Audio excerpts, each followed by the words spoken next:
Welcome back. Today we have an interesting episode for those of you struggling in multiple offer situations and trying to figure out how to pull ahead without breaking the bank. This is motivated by how COVID has affected our market. A lot of people really thought that we were going to have house prices drop, but what actually happened is a lot of sellers ended up pulling their properties off the market or choosing to wait to list.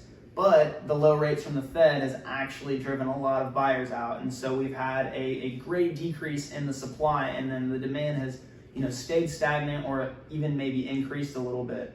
And so it's driven a seller's market for some of those who weren't before, and then it's exacerbated previous seller's markets. All right, so first off, we'll talk about our what's in a deal. So the obvious things that we're all going to understand are your offer price, closing costs, potentially the repairs that you're going to have on that property, and then a big one is making sure you have that pre-approval, because that just makes your offer that much stronger, especially when there's other offers in there. If you don't have a pre-approval, how does the seller know that they're even going to be able to get this financed through you? A few less obvious things that you can negotiate are the closing date.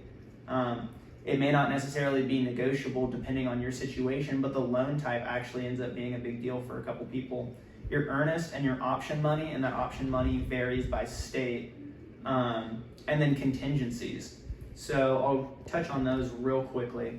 So closing date, a lot of sellers, especially if they're still occupying the property, they may want to push closing later. And so they'd be willing to sacrifice, a couple hundred, maybe even a couple $1,000, depending on the property, if you're willing to extend closing an extra couple weeks so that they can get out of their property, or even potentially do something like a lease back where they're going to close on the property and then they're going to rent it from you for maybe a week or two. So that is a really important thing, especially when people are trying to sell their house or they're closing on, a new build or something like that, where they've got to close the same day and then they still need time to move their stuff into the other property. With that loan type, FHA and VA appraisers are typically a little bit more strict than your standard conventional loan appraiser would be. There are a few more repairs that they're going to look into, and so sometimes that can scare a seller if their house is maybe borderline in terms of what repairs they want to make.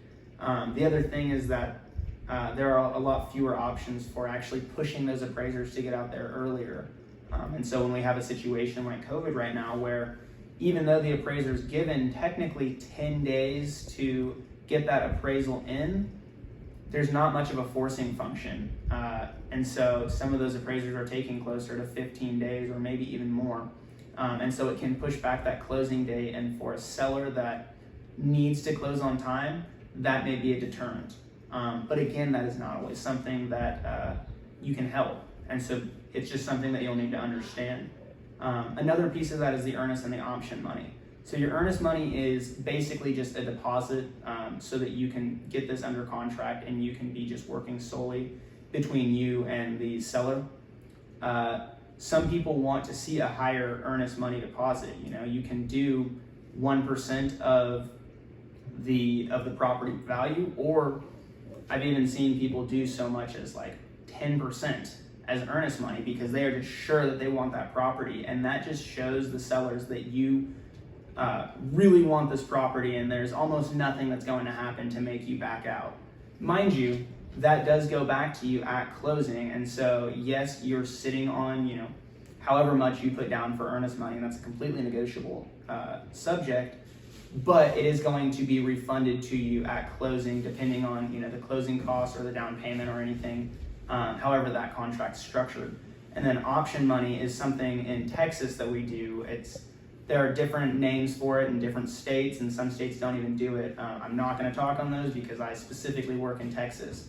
But what that gives you is, in short, an inspection period. So you can negotiate the amount of days for that inspection period, and during that time, you can walk out of that contract, and all that you lose is that option money, and you can do it for whatever you want. So things like shortening that option period or even potentially increasing the amount of option money shows that seller that you're serious about getting this property.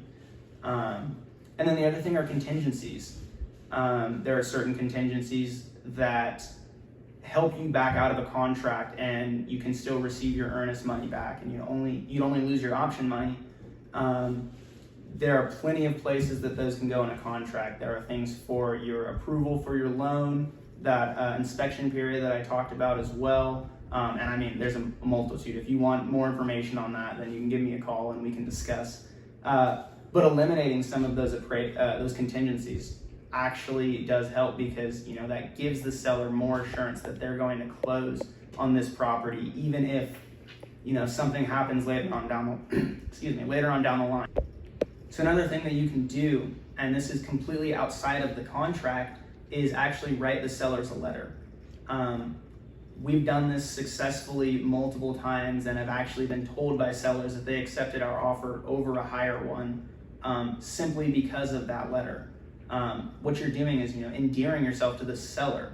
You're making that emotional connection, and with something like a home sale where these people have potentially lived there for 3 to 10, 30 years even, there's a lot of emotional connections they have to the house, and so it's not going to necessarily be just a purely logical, money-oriented transaction.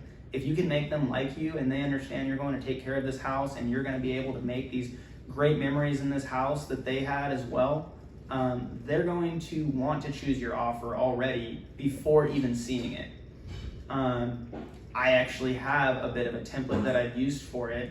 You don't want to write these sellers a huge book about your life, but giving a quick introduction, hello seller, my name is, and then maybe a sentimental piece about why you like this property. Explain to them why this property's the one, and you're not just doing this randomly about every property that you see because you want to get something. And then, talk about yourself a little bit. Why is it important that you get this? Are you trying to start a family in this area? Are you wanting a house that you can actually host family? What is something personal about you, so that you can make that connection? And then thank them for their time, and send a picture of yourself, or maybe you and your family, whatever it is, something to make it sentimental and make that connection with the seller. And so with that, you want to find out what the sellers want. If you're talking about, oh, I'm ready to make a new business or something, and they're completely anti-business, you're going to give a letter that's going to fall on deaf ears. So as weird as it may sound, you can try to find them on Facebook, see things that they're interested in, take mental notes of things in the house. If you have somebody and they've got pictures of their family all over the house, or maybe they just recently had a kid and you just recently had a kid, touch on that part. You want to find something to make that connection. You don't want to just show fire shots in the dark. And so that anything that you're able to do that is going to bring you and that seller closer together on an emotional level is going to help you win that offer without having to increase that price. And that value changes for everyone too. I don't want you to think that you're going to be able to get $10,000 off of every house because you wrote them a letter. Some people are focused on that money aspect of selling the house, and then some people are very focused on that emotional aspect. It's not a 100% thing, but I can tell you that it's very unlikely that it's going to be a negative when it comes to your offer. So if you have any other questions, feel free to contact me or any Sunburst agent. Make sure that you're finding an agent that you can trust to get you your dream home, and you're not going to have to just pay a ton over whatever that asking price is. I'll leave mine and Sunburst information in the description. As always, if you want more videos, feel free to like and subscribe. If you're on Facebook, follow my page, follow Sunburst's page. We'll be posting weekly. And then feel free to leave a comment below or send us a personal message if there's anything that you're interested in learning about in terms of real estate or your market area or whatever. Thanks.